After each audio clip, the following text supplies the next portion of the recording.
Welcome back to Wellman Art Studios. Today, I'm doing a colored pencil drawing with the Staedtler softcore colored pencils on black drawing paper. Let's see what happens.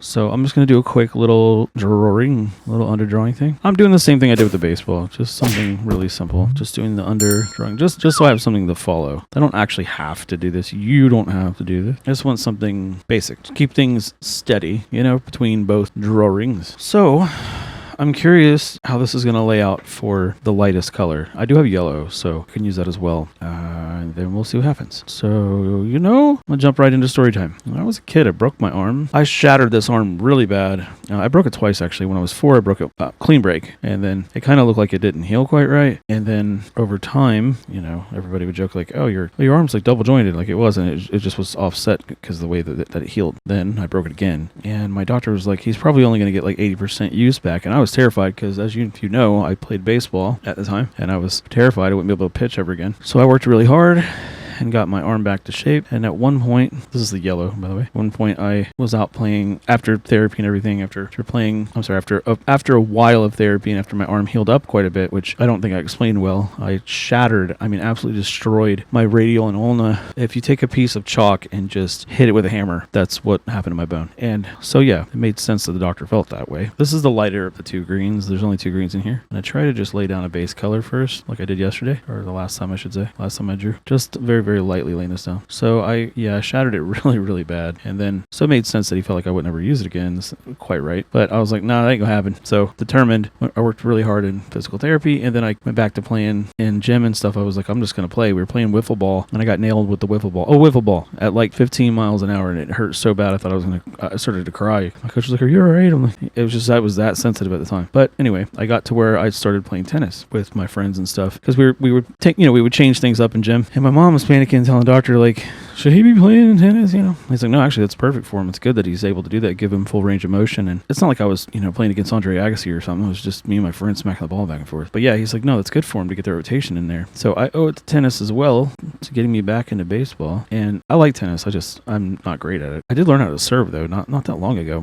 I was staying with my brother at his house, and they had a tennis court not far from where he lived that a lot of people would go to. It's a huge tennis court. It's a place in Deltona called West Cryle, and it's a popular park for the area. And there's basketball courts, tennis courts, whatever. So we went out there to play some tennis one day, and this younger kid was showing me how he serves, like how the pros do it. And I was like, that's pretty cool. So I learned how to serve. I can't return for nothing, but I can serve. Then I started playing with my friends that way. We're talking about adult friends, and I'm like, dude, can you not hit it so hard? I can't help it. Turn it. I can't return. My brother and I were practicing smacking the ball back and forth to each other. We're hitting it so hard we just couldn't return it. So we're like, all right, let's just volley. Let's just have fun. Because he and I were both very competitive as kids, so it makes sense, right? So this color is really nice on the black. Very, very lightly pressing this down. That's a pretty believable color so far. And tennis balls aren't exactly just green. They're like the neon yellow green. They have a bunch of little pits of different colors in them. And the black coming through is pretty cool. So it kind of gives you that kind of effect. And I think I'm going to try to use this blue for some of the shading. And I usually go to shading last because it stacks on top of the color that's there. But this shadow down here is not going to change. So I just want to give it something there. And I'll darken that up. But I'll toss some of this yellow in here just to give it some more vibrancy. Also, a cool trick is that if you use, I'm sure most of you know this, but if you mix contrasting colors, it usually mixes to like a brown. But if you don't blend them, if you just kind of stack them, it creates a really nice shading effect. So like you can use red on green as its shade, and that contrast will actually pull in without being brown, kind of tricks your eyes into thinking it's a natural shadow. It's cool. So this yellow is blending in pretty nicely. I noticed when I was drawing with these together, I think these felt a little bit more traditional. So if I were going to recommend the black edition to these, I'd actually probably recommend these. These are the Staedtler Super Soft. I thought it was a fair comparison because these are supposed to be on black and white, and I can show you right here. And it says black and white, meaning it can be used on either surface, and it's supposed to show vibrant for both.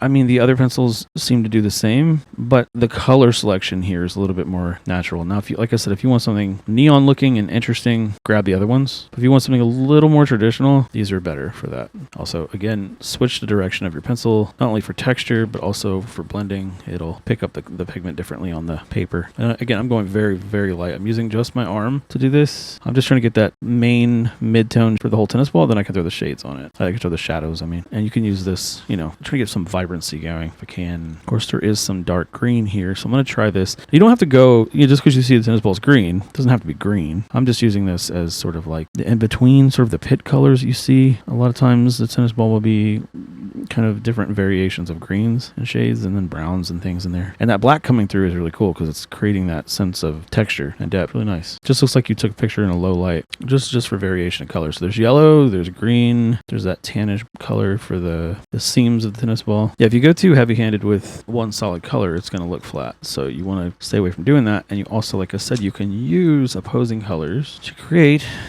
variations of shading like this. Well, this is like the reddest red that's in this pack, but if you're very careful and light, you can get some interesting tone coming through around the edge. I will use more like blue and stuff too, but I just think it's cool to do this because the optical blending will make it brownish, but it'll give it more of a natural shaded tone. But that's just for the right around the outside edge is what I'm doing it for. I think I'm still going to grab the blue. Just gives you that glow effect around the outside, and then more of this with black, this blue right here, and just kind of swirl it in. Now these aren't as soft as the other ones. I think that these feel a little bit more sturdy, which I actually like. They feel almost, I feel like they might be a little bit stronger, or I'm sorry, more tough than say a Prisma. Using that as the reference between the two of them because trying to have like a solid ground to compare the two of them on. Looking away from the light. The light's pretty intense directly on these because they're wax based. I'm trying to show you and see if you can see a little better. It's kind of hard to tell. It's much easier to go lighter and lay it down than to try to come back on it later. Keep that in the mind. You're still gonna be shaded around the ball lights, even if there's a hard light coming from that side. I just did that to ground it, by the way. It's not for absolute realism. Effect realism would be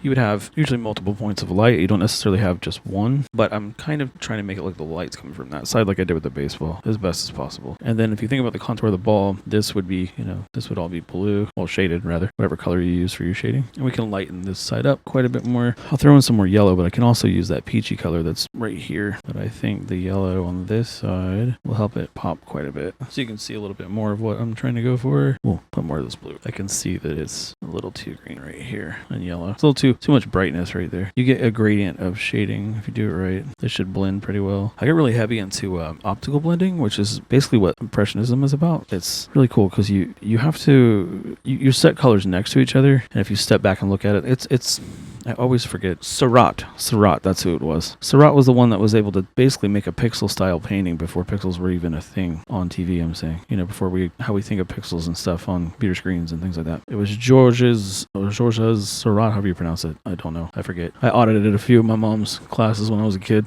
I had to. She was going back to school, and she was in college, and she was taking some like fine art appreciation classes, and so I learned quite a bit from those. And then, of course, I had to take humanities myself, and before you know it, I know things about things, I'm going to use this mid green, sort of like a color blender. If the separation of the two colors, this should be pretty obvious, but if it's too much the same, it's going to look like it's jumping instead of it being a gradient. So if you can kind of swirl them together with the tone between, or the mid-tone, you should be able to create the effect of a light kind of hitting the middle. You just kind of have to keep playing with it. I don't have a blender, otherwise it would be much easier to do. Yes, the Seurat was the one that did the pixels. Like you would put a paint blob, and a paint blob, and you up close, it just paints little blobs of paint. Step back, and you can see a rendered image. It's fuzzy looking, but it's an image nonetheless. It's very interesting for the time. And he said, he said something like, what you see in my paintings is nothing more than science. He was just saying the science is the reason he was able to do what he's doing. Try this light blue here, just for the separation of the two of them. That more or less works. There's a little bit of a contour on the back side here. Now I know I'm not using the full range of the colors. I tried doing that when I was creating the two of them as much as possible. But see, tennis ball, more or less. For the sake of trying, I'm going to use this brown, and I'm going to try to line. Now brown is really just like a desaturated orange, right? Or a reddish orange tone. That's how I think of it anyway. If in a pinch, use, make orange and then throw some black on it. Bring it down a bit. I should give it some intensity. Throw some of this brown on here and this blue. Now I know red is going to turn this a little bit more indigo. Well, this is more of an orangey red. I'll try pulling some of this in here just so this is a little, like I said, for the sake of using the colors, I just want to try see how this softens up the shading here. I'm also not trying to keep these perfectly in line. Like I just want to see how these colors are going to blend and show you. They are caking a little. Since somebody had said something, I think it was these or the other one ones. So it's kicking a little bit right there. Not a big deal though. If you want perfection, art is not for you. There we go. It's a little bit more detail in there. Now I'm going to try this black because I'm just to use it. Let's see how it looks on the black paper. Yeah, it's a very sharp black. I'm tilting the paper. Hopefully you can see that. And let me pull some of this out a little bit.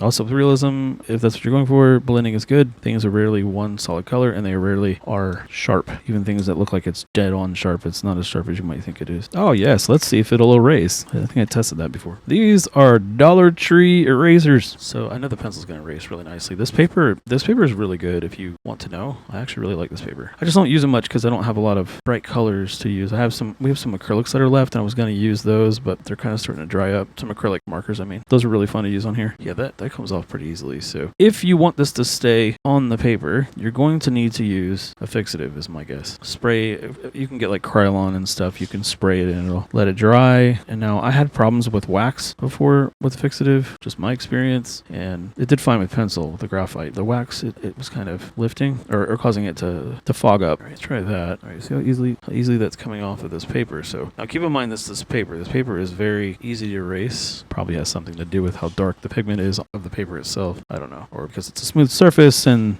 it's able to lift off pretty easily. Nonetheless, you can erase them on this paper pretty easily. Let me just push some of this back in here.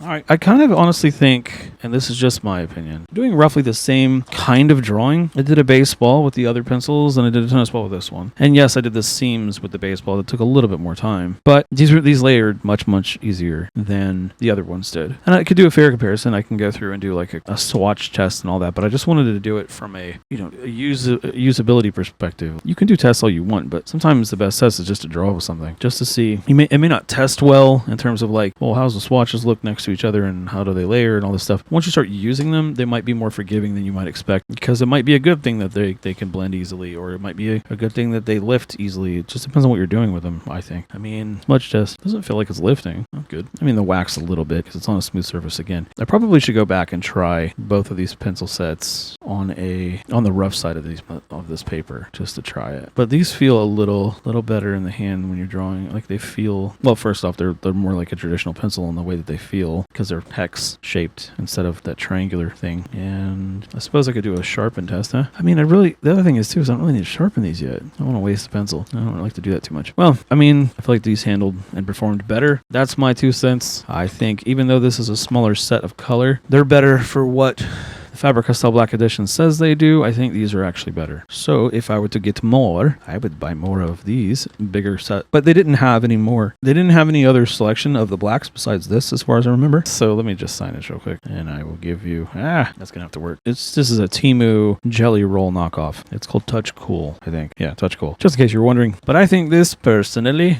Let me turn this light off so you can see. Turning the light off will give you a better sense of like how bright they are on the paper when you're looking at them under natural light. That's coming from my window. It's the middle of the day. It's 12:40 and it's around fall. So technically it's December 2nd. So and we're in Florida. If that helps you, I need to know. And it's a little cloudy out today. So even still, these aren't as crazy colored. Like the other ones are like fun, I guess. But if you're getting something for a serious artist or whatever, I think this would be a better choice if you had to pick between the two of them. And the thing is, I love Faber-Castell's Polychromos. So I'm not dogging on Faber-Castell. I'm not picking Staedtler because I like them better as a company. I have all kinds of different kind of branded stuff. That's not the case at all for me.